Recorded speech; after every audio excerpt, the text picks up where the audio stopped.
please. So I was thinking to myself, what is Christo Pagan? Because a lot of people heard that term, but they don't really know what it means. And I thought it would be cool to make a video blog and talk about what it means to be a Christo Pagan, because I think it's a really beautiful spiritual path, and I think a lot of people should explore it because I think they would be pleasantly surprised to discover what it entails to be a Christo Pagan. Is such an amazing thing, especially Goths, people of the Gothic sensibility, because they tend to be Christo Pagans anyway. And so I think that they should explore it. So what is Christo Pagan? So Christo Pagan is people who believe in Jesus and follow Jesus, but not in the traditional sense of the word, like being a Christian, like an evangelical Christian, but being somewhat connected to the crucified Christ, for lack of a better word, but also being pagan and being a person of the earth and being a magical person and believing in the goddess and the duality of God and so on and so forth and everything. And I think that it's a very beautiful, beautiful spiritual path, and it's also very honest. It's very honest in the sense that if you think about the first Christians, they were Christian pagans, because if you think of the religion of the, first millennium, around the time of Jesus, the whole earth was pagan, and that never really left. And if you look at Catholicism and you look at the symbolism and the theology of Catholicism is seeped in paganism. And you think of what paganism actually means. The word paganism means pagadus, which is an old English word, and it means country dweller. That's basically what pagan means. So when you call someone a pagan, you're referring to them living in the country, and there's a lot of meaning behind that word, that phrase of someone living in the country. It means that a person is void of the sophisticated religions of the city, namely Christianity or Islam or Judaism, which back in the days those were considered sophisticated religion because it's centered around cities, and universities and colleges and so on and so forth. But paganism, on the other hand, was tied into people who practiced the old religion, people who lived in the countryside. They were country people, and in a lot of respects, people, looked down on them and thought that they were ignorant, and said, well, those are just country dwellers, and that's where you get the word pagan. So basically, if you think of someone who's a Christo Pagan as someone that believes in Jesus, that follows the precepts of Jesus and Christianity, but they're also connected to nature. They're also connected to the divine and also the elements, earth, water, fire, and so on and so forth, and also to the fairy realms, the magical fairy elemental worlds.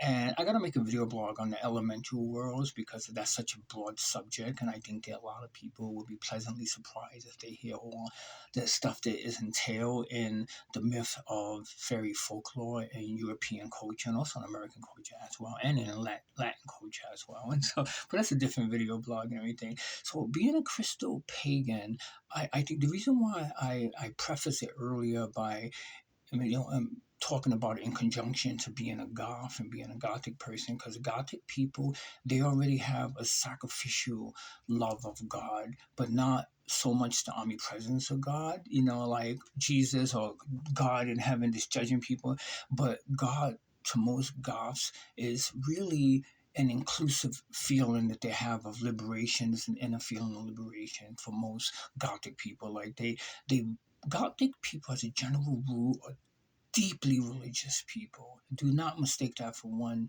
bit. They're deeply religious people. Like everything about them is religious, and they may not talk about it, they may not go to a church, or they may not preach about a religion, or they may not do any of those things that are so commonly connected to spirituality or religion, but the very fact of who they are as people is very religious, is very spiritual, is a very spiritual thing.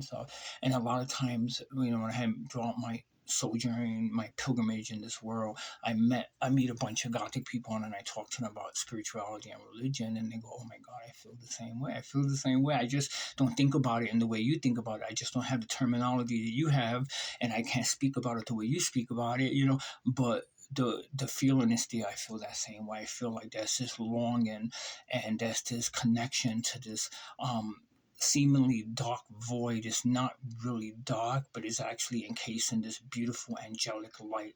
There's really an inner self-expression of who these individual Gothic people are, and everything is just encased and cloaked in darkness. And in a lot of respects, that is reminiscent of what Catholics call the crucified Jesus or the crucified Christ.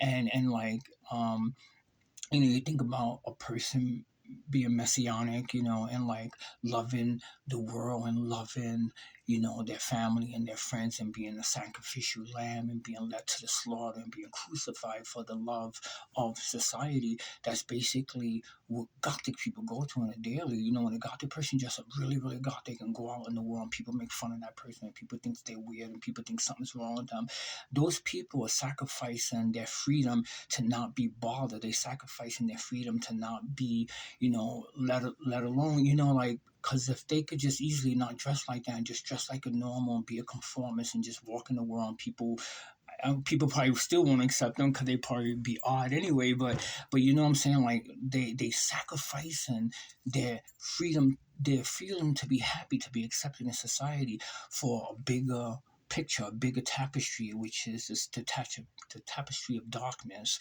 And they walking around with it, and they dying on a daily, like the crucified Jesus, like the crucified Christ, on a daily for the aesthetic. And I'm sure a lot of people could be like, well, no, I just like the music, I just like the clothes, I'm not into it that deep. And that is true, and those people have a right to do that as well. But I'm saying people who are really, really on a daily being consumed by this subculture, this goth subculture, and this darkness and everything, if they sacrificing themselves for this aesthetic, and also they promoting it and showing it to the world and saying, listen, look, this is really beautiful. I have something that I want to show you. That's kind of like what Jesus did. Jesus, like, I have this teaching that I want to teach you. I want you to understand these words and everything. I'm bringing it to you, even though I may be killed and I may be sacrificed and I may be spit on. I still love you enough to give you that. In a sense, that's what goth people do. When they like, I'm gonna walk around and look pale my face and wear black lipstick, and I'm gonna just like, and people may laugh at me and think I'm odd, but I'm gonna do it because it means so much for me to show you how beautiful this subculture is, how beautiful this thing that I'm participating, how beautiful the music is. Yeah, it may sound sad, it may make you feel withdrawn, and people may think that it's not conducive to a happy feeling, that this type of goth music, but to you it makes you happy, and you find happiness in it, and you teach people how to be happy in the lonely places and the dark places and the misguided places and the places misunderstood, that they can find happiness and acceptance in those places. And especially when you congregate with other people, like-minded people, you just build this beautiful community, and it's pretty amazing and stuff.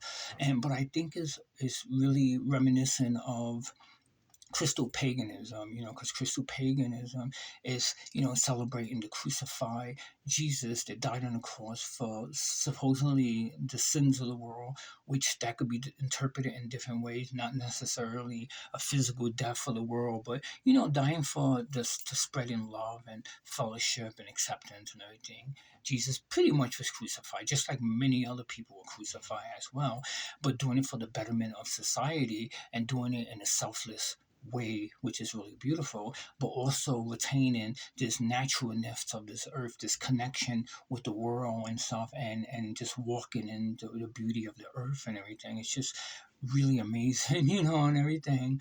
And I don't think a lot of people are aware of that, and sometimes when I go to Catholic churches, I'm like, oh my God, these people are so pagan, and a lot of times they're like, well, we're not pagan, we're Christian. And I'm like, well, look at the symbolism all around. It points to paganism, it points to the earth, actually, which is a beautiful thing. And sometimes I wish people would just be honest and be like, well, okay, that's pagan, all of this is pagan and everything.